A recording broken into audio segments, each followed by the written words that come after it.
પાળિયાદ ઠાકરના ચરણોમાં આજે જયારે પાળિયાદમાં જ સભા છે ત્યારે પ્રાર્થના કરતા મારા ખેડૂતો માટે, મજદૂરો માટે હાથ જોડે પ્રાર્થના કરું છું. ઠાકર, જે ખેડૂતોને દેણામાંથી બહાર કાઢવાનું સપનું રાજુ કરપડે જોયું છે, એ સપનું ઠાકર પૂરું કરે. જ્યારે જ્યારે આમ તો ચૂંટણીઓ આવતી હોય ત્યારે ઘણી બધી વાતો થતી હોય છે. કોઈ જૂઠા વાયદા આપે, વચનો આપે. કોઈએ 15 લાખ રૂપિયાના વચન આપ્યા હતા, કોઈએ કાળું નાણું પાછું લાવવાનું વચન પણ આપ્યું હતું, કોઈએ 2 કરોડ રોજગારી આપવાનું વચન આપ્યું હતું, કોઈએ કાયમી ધોરણે ગોમા ડેમ ભરવાનું વચન આપ્યું હતું. પણ દર વર્ષે ગોમા ડેમ ભરવો હોય ત્યારે પુરવઠા મંત્રીના પગ પકડવા જવું પડે છે. દર વખતે ભાજપના નેતા મોટા કરવા પડે ત્યારે આ ગોમા ડેમ ભરાય. મારી વાત સાચી છે? તો એવું ના થઈ શકે કાયમી નિરાકરણ આવે. પણ કાયમી નિરાકરણ એટલા માટે ભાજપના નેતાઓ નથી લાવતા કે જ્યારે ગોમા ડેમ ભરવાની વાત થાય ત્યારે તમારે ભાજપના નેતાને પકડવા જવું પડે. અને જ્યારે 2-5 આગેવાન જાય ત્યારે એવું કહેવામાં આવે કે હજી ફલાણા ભાઈ લઈ આવો, ફલાણા ભાઈ લઈ આવો. એટલે ભાઈ દીકરી જોવા નથી એવા, ડેમ ભરાતો હોય કરો, નકર રાજીનામું. આ જુવાનડાનો જે ઉત્સાહ છે એ મને એવું લાગે છે મારી ઉપર એકાદો કેસ ગમે તેથી અહીં કરાવો. પડતો બંધ કરાવવા આપણે તૈયારી કરી. યુવાનો મારી ભેગા આવે એટલે કડતો માર્કેટિંગ યાર્ડમાંથી બંધ કરાવી દેવાની જવાબદારી રજૂ કરે. જ્યારે હોય ત્યારે ખેડૂતો માર્કેટિંગ યાર્ડમાં જાય.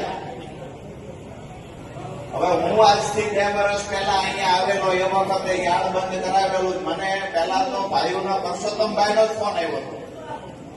મને કે અમારે કડદો થાય. મેં કીધું આ ભંગારમાં માલ વેચતા છે એને કડદો કહેતા છે. મને ખબર નહીં કે આ કડદો શું છે.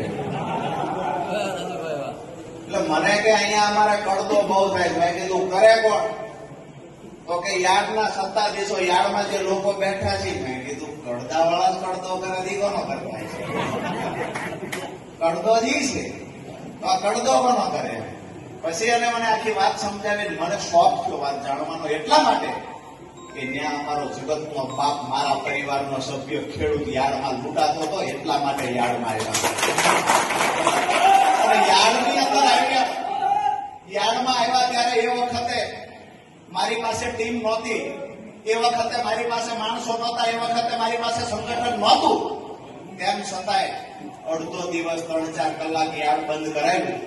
પૂર્ણ રીતે અમને સફળતા નથી મળી. ક્યાંક ને ક્યાંક એવું બન્યું. ત્યાર પછી કડદાની સંખ્યા ઘટી, કડદો ઓછો થવાનો ચાલુ થયો.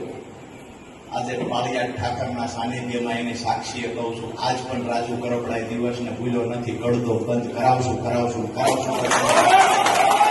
જ્યારે પણ આપણા હાથમાં સત્તા આવશે, જ્યારે મજબૂત સંગઠન આવશે, ત્યારે મારે પણ જોવું છે કે એ વખતે જે નકુમ ડીવાયએસપીને લાવી મારી ધરપકડ કરાવી અને જે આ પાળિયાદ પોલીસ સ્ટેશનમાં બેહારી દેવામાં આવ્યો હતો, એ જ નકુમ ડીવાયએસપીની જગ્યાએ જે અધિકારી આવ્યા હોય એને કહીશું જગતના બાપ બનીને, ખેડૂત બનીને ફરીવાર ત્યાં આવવાના છીએ. આવતી સિઝનમાં આવીએ છીએ. અમે જોઈએ છીએ કડદો કરાવનારી તાકાત જાજી છે. પ્રશ્ન ભાજપના નેતાઓની તાકાત જાજી છે કે અમારા જગતના બાપની તાકાત વધારે છે. જોવા માટે ફેટના ભાવ ખાઈ ગયા, ગામમાં જાય છે ગટર ખાઈ ગયા, મનરેગા કૌભાંડ કરી જાય છે, બાથરૂમ ખાઈ જાય છે, નાળા જાવ કે નાળો ખાઈ ગયા, ગંભીરા બ્રિજ જેવી દુર્ઘટના બને, 17 થી વધારે લોકોના મૃત્યુ થાય છે. યુવાનો નોકરીએ મોકલો તો ત્યાં પેપર ફૂટી જાય છે. તમે જાયશો ક્યાં?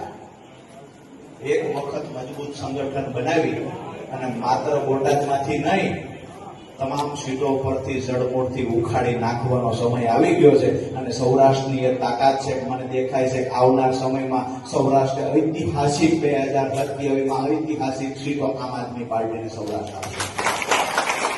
એમાં સૌથી પહેલી શરૂઆત ભાવનગરથી થવાની, સામે સૌરાષ્ટ્રની શરૂઆત ભાવનગર, સુરેન્દ્રનગરથી જ થાય છે. તો દાવા સાથે એ વાત પણ કરી દઉં છું, ઓન મીડિયા જેને રેકોર્ડ કરીને રાખવું એને રાખો. સુરેન્દ્રનગર અને ભાવનગરમાં ઐતિહાસિક સીટો આમ આદમી પાર્ટીની આવશે. આ ક્યારે આવશે? મારે તમારે બધાએ મહેનત કરવી પડશે. આપણો કોણ એને ઓળખવાની જરૂર છે.